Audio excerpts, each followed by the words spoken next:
could die here. It's a good thing I can hold this stuff tolerably well. I mean, if I were a Yob or a Hurrah Henry, by the time the pub opens again, I could be one of those cases found by the coroner to have choked on their own vomit. Disgusting phrase. When did you hear of anyone choking on someone else's vomit? I'm putting these on the slate, by the way. I don't believe in freeloading.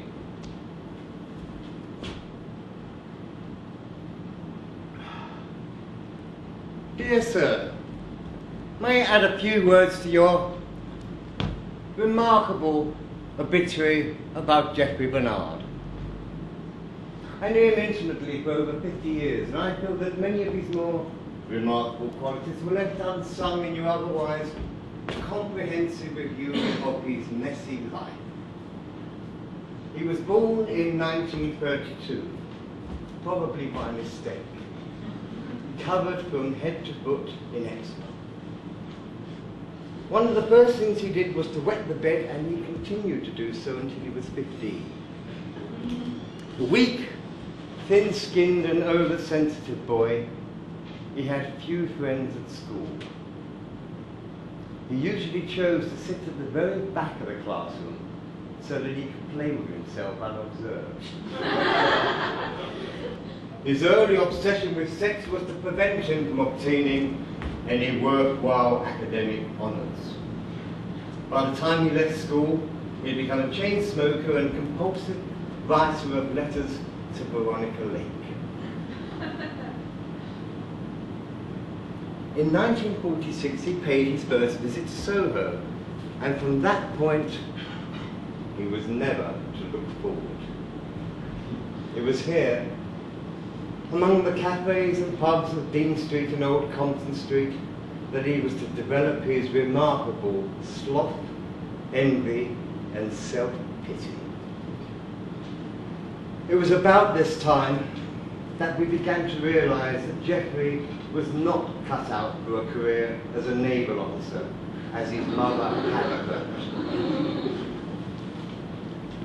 He drifted from job to job, and between jobs,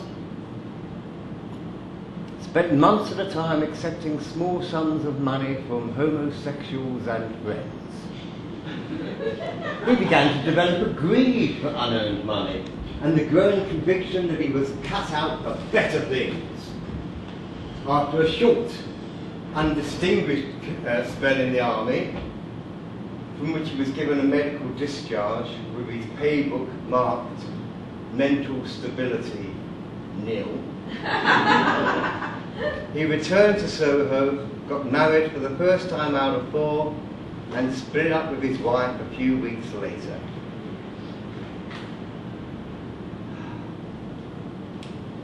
It was during this period that he first became involved with horse racing and gambling. And the feelings of infantile omnipotence that this activity prompted were to last him for the rest of his life. These feelings were particularly noticeable in his dealings with women, and some even said that his whole life was a never-ending cliché of a search for his mother. His drinking began to escalate to such an extent that he was unable to hold down even the most ordinary of jobs, and he was consequently advised to take up journalism.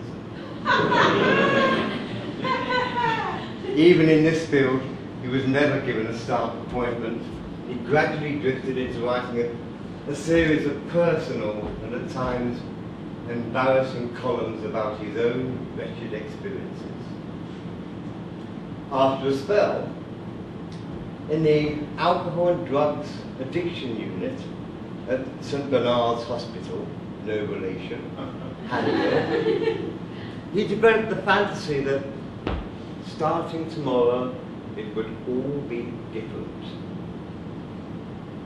My last memory of Bernard is seeing him staring at his typewriter, fighting another bout against his chronic amnesia. He leaves behind 2 unwritten books, and a circle of detached acquaintances.